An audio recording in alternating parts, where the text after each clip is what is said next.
for her now. That's an excellent point. Sometimes we need to put ourselves in the other person's shoes to really understand what they're going through. Mm-hmm. Peggy, do you have anything that you want to add in reference to, maybe we should do more of that?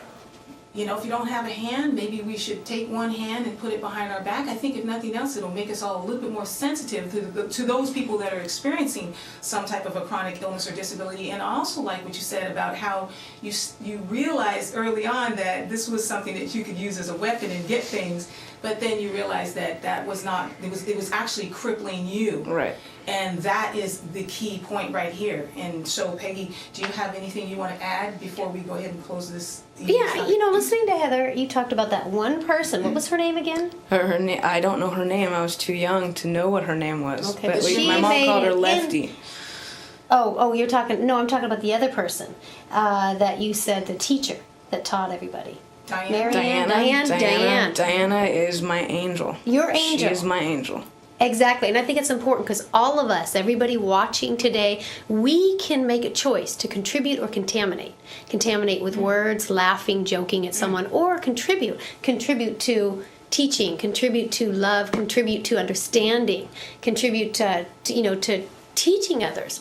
And I think that's a question we have to ask. Do we want to contaminate? Do we want to contribute? And each one of us could be a model, an angel, as you said, in somebody's life, by love, by caring, by support. And I think that's very important. When I look at my life, I want to be an angel. I want to be that person. And everybody I meet, opposed to somebody else who's going to laugh or, doesn't understand. So they I don't know where they come from, but they're negative. Well, on that note, I'm going to wrap this up. So the bottom line and the underlying message that we're giving here is oftentimes our situation can seem a little detrimental, but when you look over your shoulders, there's always going to be someone that is living in a situation that may not be quite as difficult as yours. So we want to be able to take what we have, make it good, become someone's role model. We all need that inspiration, as Heather just said and as Peggy said. So we want to buckle up and we want to just move forward and just be an inspiration. Thank you so much for tuning in to Patients Pride Taking Back Control Hour. I'd like to take an opportunity to thank our guest, Heather Milligan. Thank you so much again for being on our show. Peggy Spears, as always, thank you so much. Your wonderful insight is excellent and very valuable. Thank you. Thank you for watching our show. We'll see you next time, and have a nice evening.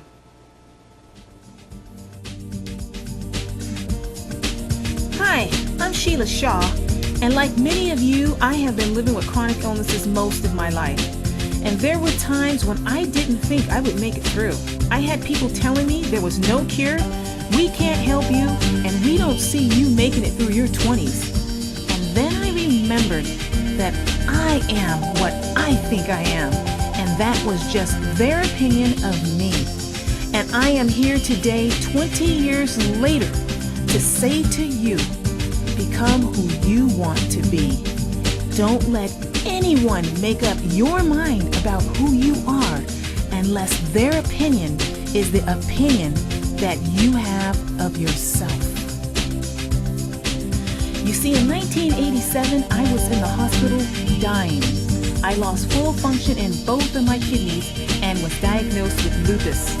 I've done peritoneal dialysis for 5 years, experienced chemotherapy, 3 back-to-back grand mal seizures, uncontrollable high blood pressure, and was diagnosed with osteoporosis. So how did I take back control?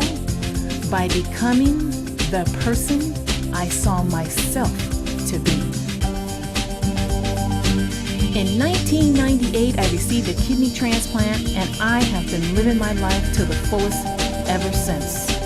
I have joined forces with Amber Pharmacy because their desires are truly our desires, and that is to help you and me move forward after diagnosed with a chronic illness. And I applaud Amber Pharmacy, and I am very proud to be a part of their team. I have co-founded a company designed to help others take back control while living with a chronic illness.